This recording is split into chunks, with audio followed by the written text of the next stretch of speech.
So, a male 45 years old came to your clinic for surgical extraction of lower leg canal. His medical condition reveals that he is suffering from diabetes insipidus. And for this condition, which investigation you will prefer most prior to surgery?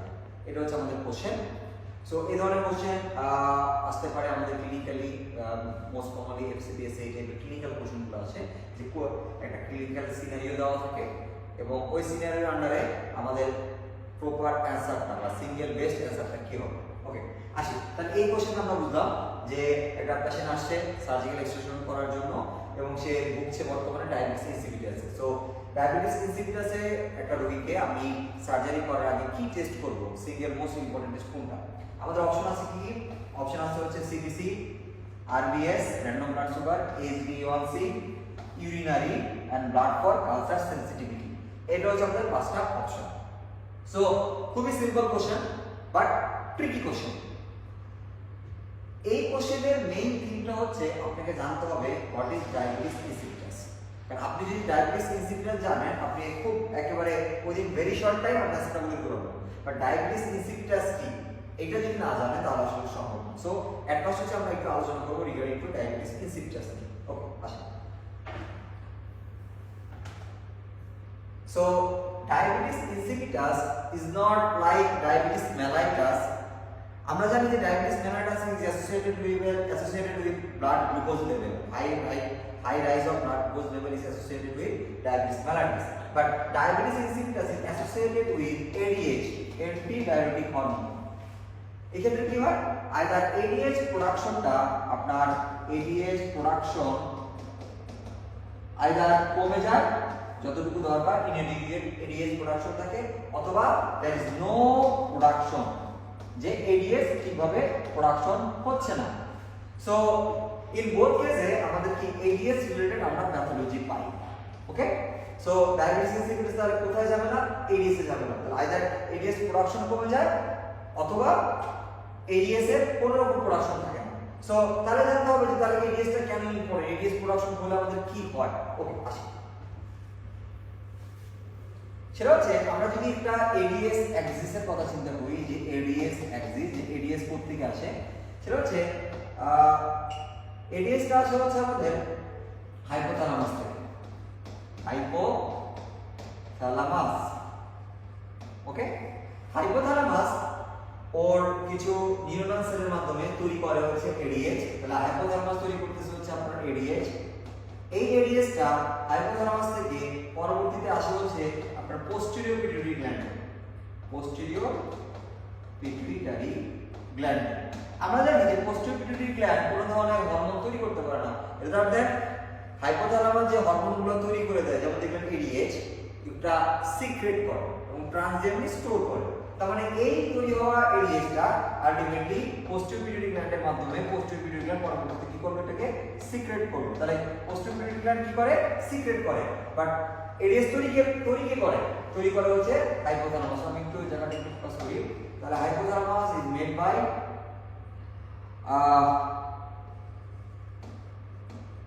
By hypothalamus ADH তৈরি করতেছে, আর posterior কি করতেছে? পোস্টেরিয়রকে secret করতেছে। আচ্ছা, so এই ADH secretion হলো, ADH secretion হওয়ার পরে ADH টা টোটালি পরবর্তী চলে যায় ব্লাড স্টিমুলেশন। ধরেন এটা হচ্ছে ব্লাড ভেসেল, সে চলে আসবে কোথায়? ব্লাডে। আসলে হচ্ছে আপনার ব্লাডে। ওকে, এবার আসি আপনার ADH এর জন্য all over the body receptor আছে হচ্ছে তিন রকম ADH রিসেপ্টর। সো মেইনলি আমরা বলি দুই রকম, বাট আছে তিন রকম, V1, V2, V3। ওকে, তিন রকম। সো আমরা ইনভেরিটি যে দুইটা পাবো সেই দুইটার নাম হচ্ছে আপনার V1 এবং হচ্ছে V2। V1 মেইনলি থাকে হচ্ছে আপনার ব্লাড ভেসেলের গায়ে। সো ধরেন ব্লাড ভেসেলের গায়ে আপনার V1 রিসেপ্টর, আর এই V1 রিসেপ্টরের গায়ে যখন আপনার ADH টা বাইন্ড করে, ADH টা যখন V1 রিসেপ্টরের গায়ে বাইন্ড করে, তখন ব্লাড ভেসেলটা ভ্যাসো কনস্ট্রিকশন হয়। তাহলে V1 রিসেপ্টরের কাজ কি? ভ্যাসো কনস্ট্রিকশন করে। ওকে, ভ্যাসো কনস্ট্রিকশন করে। ওকে, আর ভ্যাসো কনস্ট্রিকশন করে বলে ADH এর আরেক নাম হচ্ছে ভ্যাসোপ্রেসিভ। প্রেসিং। তাহলে এডিএস এর একটা কি ইরিটেটিং হরমোন ছাড়াও একটা নাম হচ্ছে ভ্যাসোপ্রেসিং। এবার তাহলে এটা V1 রিসেপ্টরের কাজ। বাট V2 রিসেপ্টরের উপরে সেটা হলো ডিফারেন্ট একটা ফাংশন দেখায় V2 রিসেপ্টর। আমরা যদি V2 রিসেপ্টর কথা বলি, V2 রিসেপ্টর, তাহলে V2 রিসেপ্টরটা থাকে হচ্ছে আপনার কিডনিতে বা নেফ্রনে। এবং নেফ্রনে সেই ধরনের প্রেসিং কোনো অ্যাক্টিভিটি দেখায় না, ডিফারেন্ট অ্যাক্টিভিটি আমাদের দেখায়, সেটা আমরা দেখব। ওকে, তাহলে এই নার্সে আমরা যদি বলি এডিএস এক্সিস্টটা কি, এডিএস কোথা থেকে আসলো? হাইপোথ্যালামাস এডিএস ক্রিয়েট করে, হাইপোথ্যালামাসে নিউরনাল সেলের মাধ্যমে সেল বডিতে ক্রিয়েট হয়, এবং আলটিমেটলি সেটা আসে হাইপোথ্যালামো হাইপোফাসিয়াল ট্র্যাক্টের মাধ্যমে। এখানে একটা ট্র্যাক্ট থাকে, হাইপোথ্যালামো হাইপোফাসিয়াল ট্র্যাক্ট, এটা নিউরনাল ট্র্যাক্ট। নিউরোফাইসিং নামক কিছু ক্যারিয়ার এটা নিয়ে আসে হাইপোথ্যালামাস থেকে পোস্টিপিউটারি গ্ল্যান্ডে, এন্ড পোস্টিপিউটারি গ্ল্যান্ড ট্রানজিয়ামে স্টোর করে আলটিমেটলি সিক্রেট করে কোথায়? ব্লাডে। এডিএস কে সিক্রেট করে, এন্ড এডিএস ব্লাডে যে ব্লাড ভেসেলের গায়ে থাকা বিয়ন্ড রিসেপ্টরের গায়ে বাইন্ড করে এবং আলটিমেটলি ভ্যাসোপ্রেসিং হিসেবে ভ্যাসোকনস্ট্রিক্ট করে। আলটিমেটলি ভ্যাসোকনস্ট্রিকশন করলে আলটিমেটলি কি হবে? সিম্পলি আপনার বিপি বেড়ে যাবে। সো এডিএস যেভাবে আপনার বিপি বাড়াতে হেল্প করে, ব্লাড প্রেশার বাড়াতে হেল্প করে, যদি কোনো কারণে ব্লাড প্রেশার ফল করে অথবা বিপি অপটিমাম রাখতে, বিপি বাড়াতে আর বিপি অপটিমাম রাখতে হেল্প করে হচ্ছে আপনার বিয়ন্ড। ক্লিয়ার? এবার আমরা বলবো মোস্ট ইম্পর্টেন্ট V2 রিসেপ্টর, যে V2 রিসেপ্টর কি করে।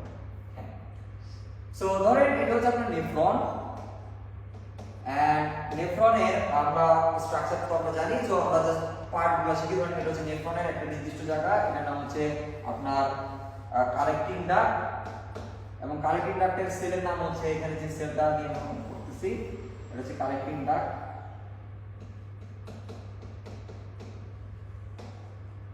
কালেক্টিং ডাক্ট, সো এই কালেক্টিং ডাক্টের সেলের নাম হচ্ছে alpha intercalated cell, alpha intercalated cell, alpha intercalated cell. Okay, এবার আসি ধরেন এই পাশে হচ্ছে আপনার, ওকে, এই পাশে হচ্ছে ইউরিন যাচ্ছে, ইউরিন প্রোডাকশন হচ্ছে আস্তে আস্তে, মানে এখান থেকে মানে এটা হচ্ছে ইউরিনারি ডাক্ট। সো এখানে আলটিমেটলি কি আসবে? এগুলো যা যা কোথায় যাবে? এটা হচ্ছে ইউরিনে। আর এই পাশে ধরেন আপনি আমাদের আছে হচ্ছে ব্লাড ভেসেল।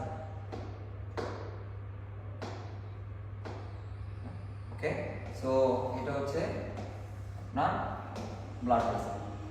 ওকে, আসি। সো তাহলে নেফ্রনে আমাদের একটা কালেক্টিং ডাক্ট আছে, তার হচ্ছে আলফা ইন্টারক্যালেটেড সেল, এই পাশে হচ্ছে এখান থেকে ইউরিন প্রোডাকশন হয়ে বা ইউরিনের ডাক্ট যাচ্ছে, আলটিমেটলি ইউরিন তৈরি হবে, আর দিকে ব্লাড ভেসেল। এবার আসি, তাহলে মনে আছে একটু আগে আমি বললাম যে V2 রিসেপ্টর, এবং V2 রিসেপ্টরটাও আগের মতো ব্লাড ভেসেলের গায়ে থাকতেছে না। V2 রিসেপ্টরটা কোথায় থাকতেছে? V2 রিসেপ্টরটা থাকতেছে হচ্ছে আপনার কালেক্টিং ডাক্টের যে আলফা ইন্টারক্যালেটেড সেল, ওদের সেল মেমব্রেন। তাহলে সেল মেমব্রেন কি থাকতেছে? আপনার V2 রিসেপ্টর। সো এটা হচ্ছে আপনার সেই V2 রিসেপ্টর। সো এই V2 রিসেপ্টর যেহেতু এখানে থাকতেছে সেল মেমব্রেনের গায়ে, ওকে, সো এডিএসটা যে আসতেছিল, এডিএসটা আমাদের এডিএস, সো এডিএস এসে ধরেন হচ্ছে এডিএস এসে আপনার নেফ্রনের আলফা ইন্টারক্যালেটেড সেলের এই V2 রিসেপ্টরের গায়ে বসবে। আর যখনই V2 রিসেপ্টরের গায়ে আপনার এডিএসটা বসে বা বাইন্ড করে আলটিমেটলি, সো তখন আলটিমেটলি এই ADS induce alpha intercalated cell ওদের নিউক্লিয়াসের মাধ্যমে তৈরি করে একটা প্রোটিন, আর ওই প্রোটিনটা আমাদের জন্য খুবই ইম্পর্টেন্ট আজকের জন্য, আর ওই প্রোটিনের নাম হচ্ছে অ্যাকোয়াপোরিন 2 প্রোটিন। প্রোটিনের নাম হচ্ছে অ্যাকোয়াপোরিন 2 প্রোটিন। আর এই প্রোটিনটা তৈরি হওয়ার পরে আলটিমেটলি এই প্রোটিনটা ইনসার্ট হয় আপনার এই সাইডটাতে, যে সাইডটাতে লুমিন আছে, ইউরিনারি লুমিন আছে। ওকে, দুটো সাইড বলা হয় একটা সেলে, যে সাইডে ব্লাড ভেসেল আছে সেটাকে বলা হয় ভেসাল সাইড, তাহলে এটা হচ্ছে আপনার এই সেল লুমিনের basal side, this is your basal side. আর যে পাশটা লুমিনের দিকে আছে সেটাকে বলা হয় লুমিনাল সাইড, সো এই পাশটা হচ্ছে লুমিনাল সাইড। সো সেই ইনসার্ট হলো কোথায়? Luminal side. সো লুমিনাল সাইডে অ্যাকোয়াপোরিন 2 চ্যানেলটা ইনসার্ট হওয়ার পরে নরমালি এই আলফা ইন্টারক্যালেটেড সেলের পাশে যে ইউরিনারি লুমেন আছে, ডাকনা বলে আমরা ইউরিনারি লুমেন বলি, এটা লুমেন। সো এই ইউরিনারি লুমেন দিয়ে নরমালি এই মুহূর্তে আপনার ইউরিন প্রোডাকশনের সময় এই মুহূর্তে এদিক দিয়ে 2% ওয়াটার পাস করতেছিল, বা ওয়াটার মেইনলি অ্যাবজর্পশন হয় হচ্ছে প্রক্সিমাল কন্ট্রোল টিউবুলে, ওখানে মেইনলি যা প্রায় 65 to 70% ওয়াটার প্রক্সিমাল কন্ট্রোল টিউবুলে অ্যাবজর্পশন হয়। সো কালেক্টিং ডাক্টে আস্তে আস্তে থাকে 2% ওয়াটার, এই 2% ওয়াটার দিতে পাস করতেছিল, বাট যখনই সে একটা একক পরিং টু চ্যানেলটা পায় তখন এই 2% ওয়াটার আলটিমেটলি একক পরিং টু চ্যানেলের মাধ্যমে চলে আসে কালেক্টিং ডাক্টে, দ্যাট ইজ হচ্ছে আলফাইন রেনারি সেলে, এবং পরবর্তীতে এই ওয়াটারটা চলে আসে আপনার কোথায়, ব্লাড ভেসেল। কোথায় চলে আসে, ব্লাড ভেসেল। এতে করে কি হয়, ইউরিনে এই 2% ওয়াটার আরো কমে যায়। ওকে, সো ইউরিনে যদি 2% ওয়াটার কমে যায় এবং আলটিমেটলি ইউরিনের ভলিউমটা 2% ওয়াটারের তুলনায় কমে যাবে, দ্যাট ইজ ইউরিনের ভলিউমটা তুলনামূলকভাবে কমবে, 2% ওয়াটার যদি কমে যাচ্ছে। অপরদিকে এই 2% ওয়াটার ব্লাডে আসার কারণে আপনার কি হয়, ব্লাড ভলিউম লেভেলটা বাড়ে, আর ব্লাড ভলিউম লেভেলটা বাড়লে আলটিমেটলি আমরা জানি যে বিপিও বাড়বে, বা বিপি যদি কোনো কারণে কমে থাকে বিপিটাকে নরমালাইজ করবে। সো এই হচ্ছে বেসিক থিং। তার মানে কি এডিএস এর কাজ কি, এডিএস এই দুটো কাজ করে। ওয়ান, যে B1 রিসেপ্টর উপরে কাজ করে ভ্যাসোপ্রেসিভ অ্যাক্টিভিটি দেখায়, দ্যাট ইজ ভ্যাসোকনস্ট্রিকশন করে, আলটিমেটলি বিপি বাড়ে। আর B2 রিসেপ্টর উপরে কাজ করে সে আলটিমেটলি যেটা থাকে আলফাইন রেনারি সেলে, সে একক পরিং টু চ্যানেল তৈরি করে, আর্টিফিশিয়াল লুমিনাস এর ইনসার্ট করার মাধ্যমে 2% ওয়াটার, এই 2% ওয়াটার যেটা ঢুকলো এটাকে বলা হয় রিঅ্যাবজর্পশন। সো 2% ওয়াটার সে রিঅ্যাবজর্পশন করে আলফাইন রেনারি সেলের মাধ্যমে আলটিমেটলি ব্লাডে, আলটিমেটলি ব্লাড ভলিউম লেভেলটা বাড়ে বা নরমালাইজ থাকে, বা মানে এখান থেকে 2% ওয়াটার আসার মাধ্যমে ব্লাড ভলিউম লেভেলটা বাড়তেছে। সো এই হচ্ছে আমাদের এডিএস এর কাজ। এবার আসা, so back to the video, যে আমরা এডিএস নিয়ে বলতেছিলাম। সো আমি বলেছিলাম যে ডায়াবেটিস ইনসিপিটাসে কি হয়, এডিএস প্রোডাকশন কমে যায় অথবা কোনো প্রোডাকশন থাকে না। সো এডিএস তাহলে আমরা দেখলাম B1 এবং B2, B1 ব্লাড ভেসেলের মাধ্যমে ভ্যাসোকনস্ট্রিকশন করতেছে, আর B2 এর মাধ্যমে আমাদের 2% ওয়াটার রিঅ্যাবজর্পশন করতেছে। সো 2% ওয়াটার যদি রিঅ্যাবজর্পশন না করে আলটিমেটলি রিঅ্যাকশন করতেছে, এটা নরমাল। সো যদি কোনো কারণে আপনার প্রোডাকশন কমে যায় অথবা নো প্রোডাকশন থাকে, আলটিমেটলি 2% ওয়াটার কি হবে না, রিঅ্যাকশন হবে না। সো যে ফ্লুইডটা ইউরিনে যাওয়ার কথা ছিল না সেটা ইউরিনে চলে যাবে, যদি রিঅ্যাকশন হচ্ছে না, মানে এই যে দেখেন দ্যাট হচ্ছে আমরা যদি আমরা প্যাথোলজি কথা চিন্তা করি, হ্যাঁ দ্যাট হচ্ছে এই যে 2% ওয়াটার যেটা ইউরিন দিয়ে পাস করার কথা না, তার একটা ইউরিন দিয়ে পাস করতে, তার মানে ইউরিনের ভলিউমটা বাড়বে না কমবে, অবশ্যই ইউরিনারি ভলিউম বাড়বে। এক, দুই নাম্বার, ইউরিনের মধ্যে ওয়াটার থাকার কারণে ইউরিনটা আরো পাতলা হবে না ঘন হবে, ডেফিনেটলি পাতলা হবে, এটা হচ্ছে কি ইউরিন অসমোলারিটি, তার মানে ইউরিন অসমোলারিটি ফল ডাউন। তার মানে ইউরিনের ক্ষেত্রে কি ঘটনা ঘটতেছে, এক, ইউরিন ভলিউম বাড়তেছে ওয়াটার অ্যাড করার কারণে 2% ওয়াটার, প্লাস ইউরিনের অসমোলারিটিটা ফল ডাউন করতেছে। ওকে, সো এই কাজটা করে হচ্ছে কি আপনার যদি এডিএসটা যদি না থাকে, এটা হচ্ছে ইউরিনের দিকে। এবার আসেন ব্লাডের দিকে কি হবে, ব্লাডে কিন্তু ওর জন্য 2% ওয়াটার অ্যাড হচ্ছিল, মানে ব্লাড ভলিউম বাড়তেছিল। সো আলটিমেটলি এখানে ব্লাড ভলিউম কমবে, আর ব্লাড ভলিউম কমার কারণে ব্লাড মোর কনসেন্ট্রেট হবে, মানে ব্লাডের মধ্যে পানির পরিমাণটা কমে যাবে, আর পানির পরিমাণটা কমে গেলে ব্লাড পাতলা হবে না ঘন হবে, কি হবে ঘন, তার মানে কি হবে ব্লাডের অসমোলারিটি বেড়ে যাবে, তার মানে ব্লাডের অসমোলারিটি বেড়ে যাচ্ছে, ব্লাডের ভলিউমটা কমে যাচ্ছে, এটা ব্লাডের দিকে। সো এই ঘটনাটা পাবো আমরা এখানে। তার মানে যদি কোনো কারণে আমাদের এডিএস প্রোডাকশন অফ অথবা কম প্রোডাকশন হয়, সেক্ষেত্রে আমরা দুই ধরনের ঘটনা পাবো, একটা হচ্ছে ইউরিনের সাইড, একটা হচ্ছে blood side. So urine side আমরা কি পাচ্ছি, ইউরিন ভলিউম আপনার বাড়তেছে, তার মানে ইউরিন ভলিউম বাড়বে, এন্ড ইউরিনের অসমোলারিটি ফল ডাউন। ওকে, আর অপর দিকে যদি ব্লাডে যাচ্ছে না ওই 2% ওয়াটারটা, সো ব্লাড ভলিউম কমতেছে আর ব্লাডের অসমোলারিটি, ব্লাড মোর ঘন হচ্ছে, সো ব্লাডের অসমোলারিটি বেড়ে যাচ্ছে। এবার আছে, সো ইউরিনের ভলিউম বাড়তেছে, কতটুকু ভলিউম থাকলে আমাদের জন্য খুব একটা টেনশনের কিছু নাই। হ্যাঁ, সেটা হচ্ছে আমাদের ইউরিন ভলিউম যদি পার ডেতে মোর দেন 3 লিটার হয়, মোর দেন 3 লিটার পার ডে যদি কেউ ইউরিনেশন করে একদিনে, তখন সেটাকে বলা হবে পলিইউরিয়া। তার মানে কি, এভাবে তার যদি একেবারে এডিএস প্রোডাকশন না থাকে, আর কি ডেভেলপ করবে, সে বারবার মিক্সুরেশন করবে আর এবার ডেভেলপ করবে হচ্ছে পলিইউরিয়া। তার মানে কি, এই রেজাল্ট আমরা কি পাচ্ছি, একটা পাচ্ছি হচ্ছে পলিইউরিয়া। তাহলে পলিইউরিয়া আপনারা জেনে ফেললেন যে মোর দেন 3 লিটার পার ডে যদি লিকুইডেশন হয় সেটাকে বলা হচ্ছে পলিইউরিয়া। ওকে, এবং এই টোটাল ইউরিনেরই অসমোলারিটি বাড়বে না কমবে? অসমোলারিটি কিন্তু কমে থাকবে। সেক্ষেত্রে যে ইউরিন ভলিউমটা পাচ্ছে ইউরিন করলে আপনার ইউরিন ভলিউম বেশি পাবেন বাট অসমোলারিটি কমে যাবে। অপরদিকে খেয়াল করেন এতে করে যে অসুবিধাটা হয়েছে সেটা হচ্ছে আপনার ব্লাড অসমোলারিটি কিন্তু বেড়ে গেছে, ব্লাড অসমোলারিটি। আর ব্লাড অসমোলারিটি বেড়ে যাওয়ার কারণে আলটিমেটলি অসমো রিসেপ্টর থাকে হচ্ছে হাইপোথ্যালামাসে। সো আমাদের যে হাইপোথ্যালামাস, ওকে আমরা এই পাশে দেখলাম হাইপোথ্যালামাসে আমাদের আরেকটা রিসেপ্টর থাকে, অনেকগুলো রিসেপ্টরের মধ্যে একটা হচ্ছে অসমো রিসেপ্টর। সো হাইপোথ্যালামাসের যে অসমো রিসেপ্টর থাকে, যখন আপনার ব্লাডের অসমোলারিটি বেড়ে যাবে সো অসমো রিসেপ্টরগুলা স্টিমুলেটেড হয়ে যায়। প্লাস হাইপোথ্যালামাসে আমাদের থার্ড সেন্টার থাকে, থার্ড সেন্টার। সো থার্ড সেন্টারটা স্টিমুলেটেড হয়ে যায়। সো থার্ড সেন্টারটা স্টিমুলেটেড হয়ে যাওয়ার কারণে সে বারবার পানি খেতে চায়, পানি পিপাসা লাগে, আর এটাকে বলা হয় পলিডিপসিয়া। তাহলে পলিইউরিয়া আর এটা কি পাচ্ছে? থার্ড সেন্টার স্টিমুলেটেড হওয়ার কারণে হাইপোথ্যালামাসে polydipsia. So these two are feature of diabetes insipidus. Clear? তার মানে কি ডায়াবেটিস ইনসিপিডাস আপনি কি পাচ্ছেন? পলিইউরিয়া পাচ্ছেন, পলিডিপসিয়া পাচ্ছেন। সো দেখেন আপনারা এটার সাথে কেন কনফিউজ করবেন ডায়াবেটিস মেলাইটাস? কারণ ডায়াবেটিস মেলাইটাসে হুবহু পলিইউরিয়া পান, পলিডিপসিয়া পান, বাট ডায়াবেটিস মেলাইটাসে পলিইউরিয়া এবং পলিডিপসিয়ার mechanism totally different. One and most important thing, diabetes মেলাইটাসে আপনার এর সাথে থাকে পলিফেগিয়া। কারণ এখানে কি থাকে? আপনার ব্লাড গ্লুকোজ লেভেলটা নরমালের তুলনায় বেশি চলে আসে এবং এই ব্লাড গ্লুকোজটা সেল লেভেলে এন্ট্রি করে না বলে সে ব্লাড গ্লুকোজ লেভেল তার বডিতে বাড়ে বাট সেল লেভেলে এন্ট্রি করে না, সে এনার্জি পায় না, আলটিমেটলি আরো খেতে চায়। সো এটাকে ডেভেলপ করে পলিফেগিয়া। ওটা আমরা আলাদা আরেকটা ক্লাসে জিজ্ঞেস করব, ডিসকাস করব।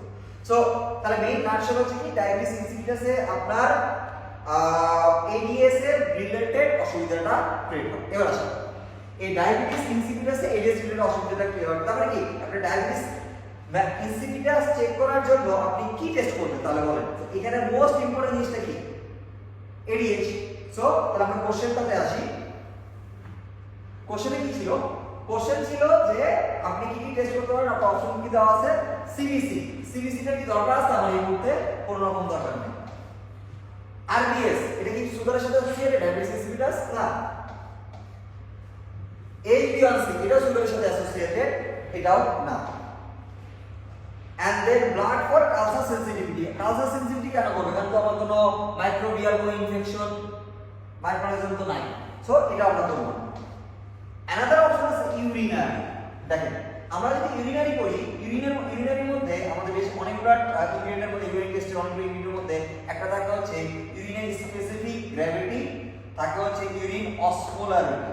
ওকে, সো আমাদের জন্য দরকার হচ্ছে ইউরিন অসমোলারিটি। কারণ আপনার ডায়াবেটিস ইনসিপিডাসে ইউরিন অসমোলারিটি বাড়ে না কমে? এটা কি দেখলাম? ডায়াবেটিস ইনসিপিডাসে ইউরিন অসমোলারিটিটা কমে যায়। কারণ কি?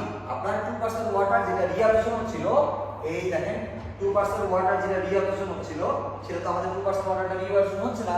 সো আলটিমেটলি ইউরিন অসমোলারিটি কি করতেছিল? ইউরিন অসমোলারিটি আমাদের ফল করছে। সো আমাদের ইউরিন অসমোলারিটি হচ্ছে আমাদের এখানকার মোস্ট ট্রিকি পয়েন্ট। সো তাহলে এই ক্ষেত্রে আমাদের অ্যান্সারটা কি দাঁড়াচ্ছে? ওকে, সো এক্ষেত্রে আমাদের অ্যান্সারটা কি দাঁড়াচ্ছে? ইউরিনারি। তার মানে কি? একটা ডায়াবেটিস ইনসিপিডাস পেশেন্টের জন্য ব্লাড সুগার লেভেল কখনোই ইম্পর্টেন্ট না। তার জন্য মোস্ট ইম্পর্টেন্ট হচ্ছে আপনি যে সিঙ্গেল মোস্ট টেস্ট করতে চান তার জন্য আফটার সিরাম এডিএস লেভেল এছাড়া আপনি যে টেস্টটা করতে পারেন সেটা হচ্ছে ইউরিন আর ইউরিন ফর ব্লাড এক্সামিনেশন, যেখানে আপনি দেখবেন ইউরিন অসমোলারিটিটা কেমন, ইউরিন অসমোলারিটি কতটুকু ফল নাম্বার স্যার আপনার টোটাল ইউরিনেশন হিস্ট্রি তো নিবেনি। ওকে, প্লাস আরেকটা ইম্পর্টেন্ট ট্রিকি পয়েন্ট এখানে বলে রাখি, সেটা হচ্ছে আপনি এখান থেকেও আপনি একটা ডিসিশন নিতে পারবেন যে হ্যাঁ এটা ডায়াবেটিস মেলাইটাস না। কারণ হচ্ছে ডায়াবেটিস মেলাইটাস আপনি ইউরিনারি করলে আপনি কি পাবেন? সেটা হচ্ছে গ্লুকোজ পাবেন, ইউরিনে সুগার পাবেন। So in case of diabetes insipidus কিন্তু সুগারের সাথে সেট না, তার মানে কি এর বেলায় কোনো রকম গ্লুকোজ পাওয়া যাবে না। সো আপনার ইউরিনারি টেস্টের মাধ্যমে এক হচ্ছে আপনার জন্য যে স্পেসিফিক অসমোলারিটি সেটা কমে যাবে, প্লাস এর কোনো রকম গ্লুকোজ থাকবে না। সো আপনি বুঝতে পারবেন যে হ্যাঁ this is a case of diabetes insipidus. Okay, so hopefully আমরা বুঝতে পারছি যে ডায়াবেটিস ইনসিপিডাসটা কি। এবার আসি ডায়াবেটিস ইনসিপিডাস কত রকম।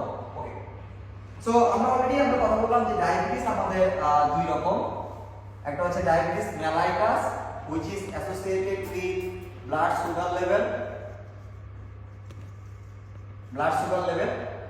and high rise of blood sugar এ আমরা ডায়াবেটিস মেলাইটাস পাই, যেটা আমরা অনেকটা ক্লাসে কথা বলবো। আর ডায়াবেটিস ইনসিপিটাস কে আমরা কি শিখলাম যে diabetes insipidus is not associated with blood sugar level, is associated with ADH। So diabetes insipidus কে আমরা বেসিক্যালি চার ভাগে ভাগ করতে পারি। কি কি? First of all central diabetes insipidus, এটা কি জিনিস? কথার অর্থ হচ্ছে সেন্ট্রাল ডায়াবেটিস ইনসিপিটাস কথার অর্থ হচ্ছে সেন্ট্রাল কোন রিজিয়ন, ধরেন হাইপোথ্যালামাস, আমরা একটু আগে দেখলাম যে হাইপোথ্যালামাস ওই এডিএস টা তৈরি করে। যদি কোনো হাইপোথ্যালামাসের কোনো সমস্যা থাকে যে হাইপোথ্যালামাস এডিএস প্রোডাকশন করতেছে না, তখন অ্যাগেন এডিএস ডেফিসিয়েন্সি পাবো, তখন সেটাকে বলা হবে সেন্ট্রাল ডায়াবেটিস ইনসিপিটাস, মানে হাইপোথ্যালামিক কজ। অথবা ধরেন আপনার posterior pituitary gland, posterior pituitary gland সেটা ব্লাডে সিক্রেট করতেছে না, পোস্টেরিয়র পিটুইটারি গ্ল্যান্ড তো তৈরি করে না, পোস্টেরিয়র পিটুইটারি গ্ল্যান্ড ব্লাডে সিক্রেট করে, সো সিক্রেট করতেছে না, अगेन যেটাকে আমরা বলবো সেটা পাবো আমরা সেন্ট্রাল ডায়াবেটিস ইনসিপিটাস। এবার আসি নেফ্রোজেনিকটাকে। হ্যাঁ, নেফ্রোজেনিক কথাটা তো বুঝতে পারতেছেন কি কি সমস্যা। হ্যাঁ, সেটা হচ্ছে alpha intercalated cell. Alpha intercalated সেলে আপনারা দেখলেন যে V2 রিসেপ্টর থাকে, রাইট? একটু আগে দেখলেন V2 রিসেপ্টর। সো যদি কোনো কারণে V2 রিসেপ্টরটা যদি নন ফাংশনিং থাকে অথবা V2 রিসেপ্টর যদি কাজ না করে, ওকে, V2 রিসেপ্টরে যদি মিউটেশন হয়, অল্টারেশন হয়, ডিলিশন হয়, তখন এডিএস ব্লাডে ঠিকই থাকবে, বাট V2 রিসেপ্টরের সাথে বাইন্ড না করার কারণে আলটিমেটলি अगेन 2% ওয়াটার রিঅ্যাকশন হবে না, এন্ড अगेन আপনি কি পাবেন? Diabetes insipidus. বাট এবারে এর কজটা কি? Nephrogenic cause. এবার আসি, এছাড়া আরো দুইটা ইন্টারেস্টিং আছে, সেটা খুব একটা আমরা সেটা বলি না, বাট অ্যাড করা আছে ডিপসোজেনিক। ডিপসোজেনিক কথাটা হচ্ছে কাইন্ড অফ সাইকোজেনিক, যে অনেকে আমরা অনেক বেশি পরিমাণ পানি খাই, এবং পানিকে আলটিমেটলি আমরা মিউটেশন করি। সো এই ধরনের সাইকোজেনিক কজগুলোকে বলা হয় ডিপসোজেনিক ডায়াবেটিস ইনসিপিটাস। অথবা অনেক সময় এসব ক্ষেত্রে আপনার কোনো হাইপোথ্যালামিক ইনজুরি থাকতে পারে, তখনও সেটাকে বলা যেতে পারে ডিপসোজেনিক ডায়াবেটিস ইনসিপিটাস। সো মেইনলি এটা হচ্ছে আপনার সাইকোজেনিক আপনার ডায়াবেটিস ইনসিপিটাস। এবার আসি এন্ড লাস্ট ওয়ান, সেটা হচ্ছে গ্যাস্ট্রেশনাল। বুঝতেই পারতেছেন, this associated with pregnancy. So প্রেগন্যান্সিতে আপনার अगेन আপনার ডায়াবেটিস ইনসিপিটাস পাওয়া যায়, but this transitional after delivery এটা ঠিকঠাক হয়ে যায়। সো এটা নিয়ে কোনো আর অসুবিধা থাকবে না। সো এভাবে হচ্ছে আমাদের ডায়াবেটিস ইনসিপিটাস মেইনলি দুই রকম, একটা হচ্ছে সেন্ট্রাল, একটা নেফ্রোজেনিক। এছাড়া দুটো পার্ট মাথায় রাখতে পারেন, ডিপসোজেনিক আর হচ্ছে gestational diabetes insipidus. What is the treatment? হ্যাঁ, সো সেন্ট্রাল ডায়াবেটিস ইনসিপিটাস এর জন্য মেইনলি অথবা নেফ্রোজেনিক, এই দুটাকে আমরা মেইনলি ট্রিট দেই। সো এদের জন্য আমাদের যে ড্রাগটা ইউজ করা হয় সেটা বলা হয় ডেসমোপ্রেসিন। সো ডেসমোপ্রেসিনের কাজ কি? এক্স্যাক্টলি পাশে।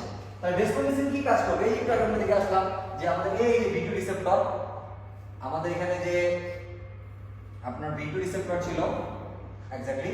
সো এই V2 রিসেপ্টরকে সে ডেসমোপ্রেসিন কি করে? Desmopressin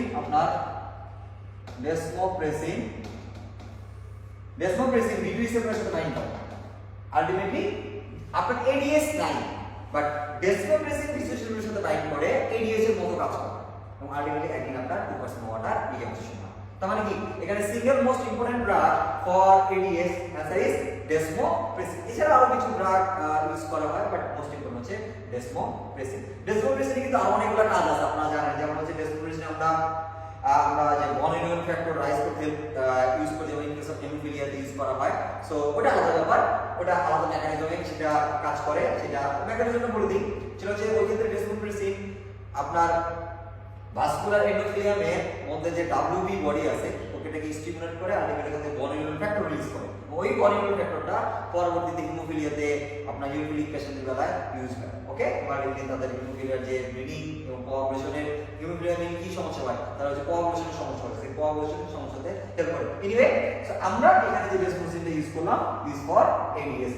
so this all about ads, hopefully বুঝতে পারছেন। সো আমরা যদি পড়ালেখাটাকে একটু বুঝে পড়ি, আই থিংক কোনো জিনিসই কঠিন মনে হবে না।